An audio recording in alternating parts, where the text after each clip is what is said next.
आपण पाहत आहात लोकसमीक्षा न्यूज नेटवर्क आणि या आहेत आजच्या सुपरफास्ट न्यूज।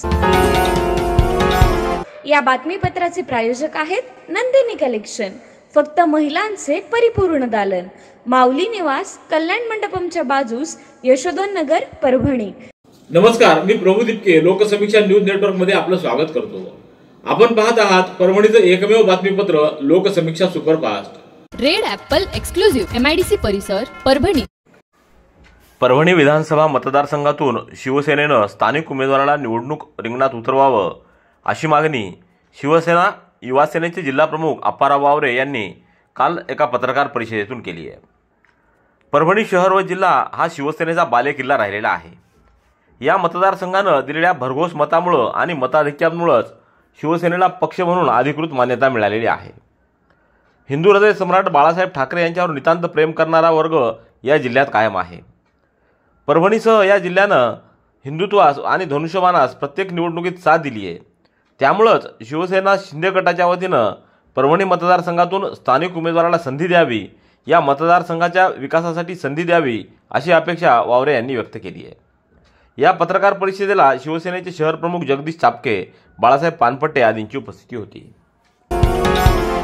परभणी शहरासह संपूर्ण जिल्ह्यातील प्रवाशांचं लक्ष लागलेल्या बहुप्रतीक्षित आणि परभणी शहराच्या वैभवात भर टाकणाऱ्या बस स्पोर्टच्या पहिल्या टप्प्यातील कामाचा लोकार्पण सोहळा शिवसेना ठाकरे गटाचे आमदार डॉ. राहुल पाटील यांच्या हस्ते काल 15 ऑक्टोबर रोजी संपन्न झाला।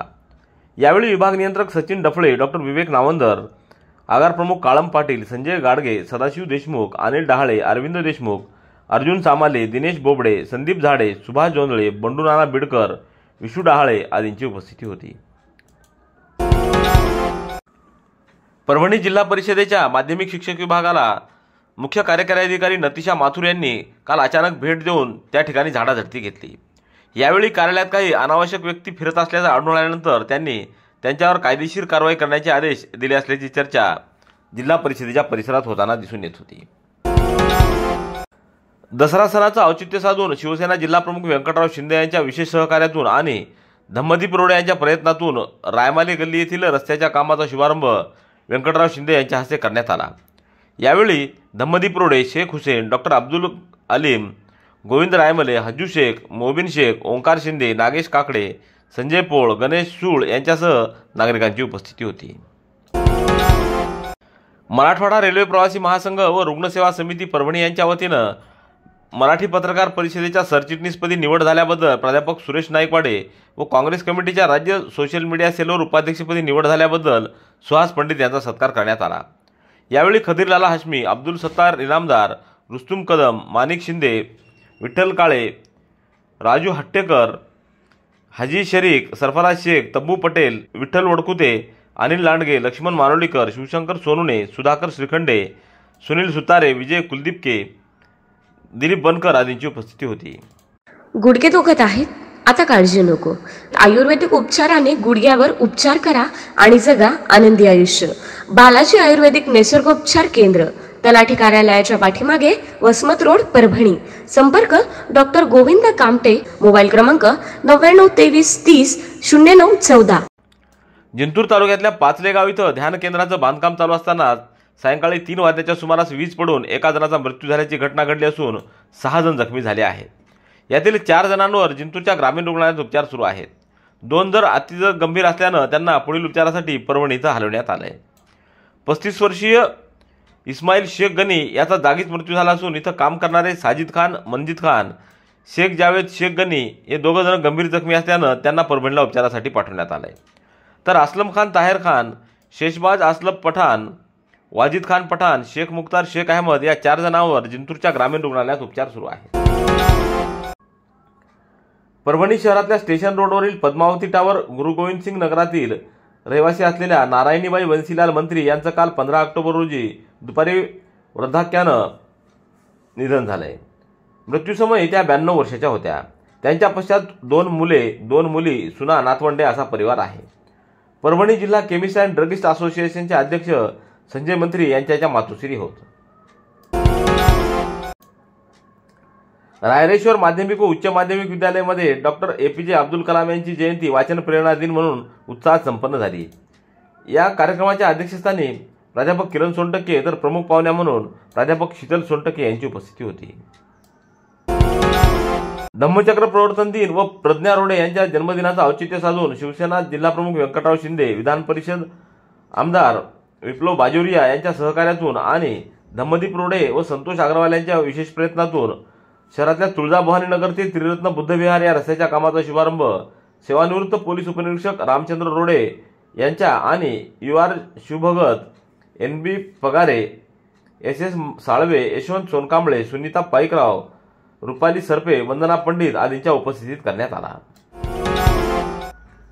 सासरच्या मंडळीकडून होणाऱ्या शारीरिक आणि मानसिक त्रासाला कंटाळून डॉक्टर असलेल्या 30 वर्षीय विवाहितेनं गळफास घेऊन आत्महत्या केली आहे. ही घटना 14 ऑक्टोबर रोजी पालम येथील लोहा रोडवर उघडकीस आली आहे. विवाहितेच्या आत्महत्येस कारणीभूत ठरल्याप्रकरणी सासरच्या मंडळीवर रात्री उशिरा पालम पोलिसात गुन्हा नोंदवण्यात आला आहे. सुनंदा मदनराव भुमरे यांनी या प्रकरणी फिर्याद दिली असून डॉक्टर प्रियंका निलेश फरकटे असं आत्महत्या केलेल्या डॉक्टर विवाहितेचं नाव आहे. काझीपेठ दादर ही एक्सप्रेस पिंगळी इथं आली असता सिग्नलमध्ये बिघाड करत रेल्वे थांबवून प्रवाशांजवळील साहित्य लुटण्यात आलं. ही घटना 13 ऑक्टोबर रोजी मध्यरात्री 1:30 वाजेच्या सुमाराला घडली आहे. 4 प्रवाशांचं यामध्ये साहित्य चोरीला गेलंय. या प्रकरणी मनमाड इथं गुन्हा नोंदवण्यात आला आहे. तुझ्या भावाकडे निपाणी कारखान्याचे 4 लाख रुपयाची उचल बाकी आहे, ती आणून दे व भावाला घेऊन जा असे म्हणत एकाला बळजबरीनं पळवून नेण्यात आलं. त्याला सोडवण्यासाठी रकमेची मागणी करण्यात आली आहे.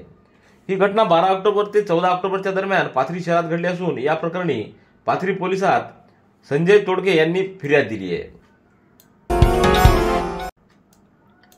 सोनपेठ इथं बालवाडीत शिकत असलेल्या चिमुकलीवर लैंगिक अत्याचार करणाऱ्या आरोपीला आणि सहआरोपीला तात्काळ अटक करून जलद गती न्यायालयात हे प्रकरण चालवण्यात यावं या मागणीसाठी सोनपेठ येथील तहसील कार्यालयावर काल 15 ऑक्टोबर रोजी दुपारी आक्रोश मोर्चा काढण्यात आला.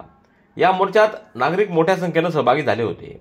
Red Apple furniture, smart furniture for smart people, exclusive Parbhani शहरातील भव्य शोरूम रेड ॲपल एक्सक्लुझिव्ह, भारतातील स्मार्ट फर्निचर ब्रँड आता आपल्या परभणी शहरामध्ये. हो, आता आपल्या परभणी शहरामध्ये. या अंतर्गत ऑफिस, बेडरूम, डायनिंग, लिव्हिंग इत्यादी प्रकारचे फर्निचर आपणास मिळेल. Bedroom set, bed, dressing table, sofa set, कपाट, डायनिंग टेबल, टीपॉय आणि स्टील फर्निचर इत्यादी सर्व प्रकारचे फर्निचर तेही आकर्षक किमतीमध्ये उपलब्ध आहे. एक वेळ अवश्य भेट द्या. रेड ॲपल फर्निचर, MIDC परिसर, भारतीय स्टेट बँकेच्या जवळ, परभणी. वैशिष्ट्यपूर्ण योजनेच्या माध्यमातून गंगाखेड नगर परिषद अंतर्गत 10 लाख लिटर पाण्याच्या टाकीचं उद्घाटन गंगाखेडचे आमदार डॉक्टर रत्नाकर गुट्टे यांच्या हस्ते आज शहरातल्या गोंधळी रोडवरील संत जनाबाई कॉलेजजवळ संपन्न झालं. या पाण्याच्या टाकीच्या माध्यमातून गंगाखेड शहराच्या पाण्याची समस्या कायमची दूर होईल.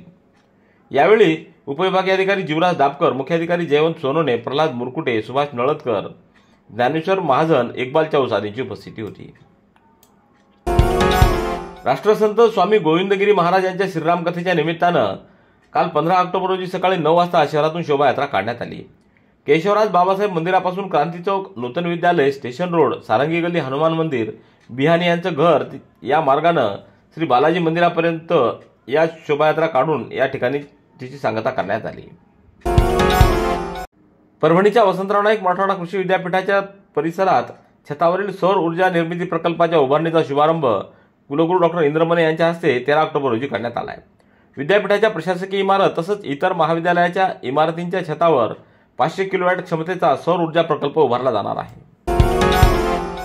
सोनपेठ तालुक्यातल्या डोंबाडी तांडा इथं एका व्यक्तीला स्वस्तात सोनं देण्याचा आमिष दाखवून एका टोळक्यानं 37 लाख रुपयाला लुटल्याची खळबळजनक घटना घडली. सोनपेठ पोलीस ठाण्यात तमिल सेल्वन गणेशन राहणार तामिळनाडू यांनी फिर्याद दिली आहे. त्यांना काहींनी स्वस्तात सोने देण्याचं आमिष दाखविलं व त्यांच्याकडून 37 लाख रुपये उकळले. या बदल्याचे सोन्याचे बनावट शिक्के त्यांनी दिले. हा प्रकार लक्षात आल्यानंतर संबंधितानं सोनपेठ पोलीस ठाणं गाठून नंदू शिंदे, चंद्रकला शिंदे आणि अन्य 2 व्यक्तींच्या विरोधात तक्रार नोंदवली आहे. जिंतूर तालुक्यातल्या बामणी पोलीस ठाण्याअंतर्गत आसोला येथील एका 38 वर्षीय तरुणानं मराठा आरक्षण मिळत नसल्यामुळे स्वतःच्या शेतात गळफास घेऊन आत्महत्या केल्याची घटना 14 ऑक्टोबर रोजी सायंकाळी घडली आहे. आसोला येथील संतोष नेवरे या 38 वर्षीय इसमानं मराठा आरक्षण मिळत नसल्यामुळे स्वतःची जीवनयात्रा संपवली आहे. संतोष यानं स्वतःच्या शेतात मोहाच्या झाडाला गळफास घेऊन आत्महत्या केली आहे. परभणीच्या राहुल नगरातील रहिवासी तथा सेवानिवृत्त उपजिल्हाधिकारी डी वाकोडे यांचं अल्पशा आजारानं काल निधन झालं. रिपब्लिकन सेनेचे राज्य उपाध्यक्ष लोकनेते विजय वाकोडे यांचे ते वडील होत. परभणीच्या श्री शिवाजी तंत्रनिकेतनमध्ये काल 15 ऑक्टोबर रोजी माजी राष्ट्रपती डॉक्टर APJ अब्दुल कलाम यांच्या जन्मदिनानिमित्त वाचन प्रेरणा दिन उत्साहात साजरा करण्यात आला. हा कार्यक्रम तंत्रनिकेतनचे प्राचार्य डॉक्टर शाहीर ठेके यांच्या मार्गदर्शनाखाली ग्रंथपाल कालिदास देवकते, संदीप काळे यांनी आयोजित केला.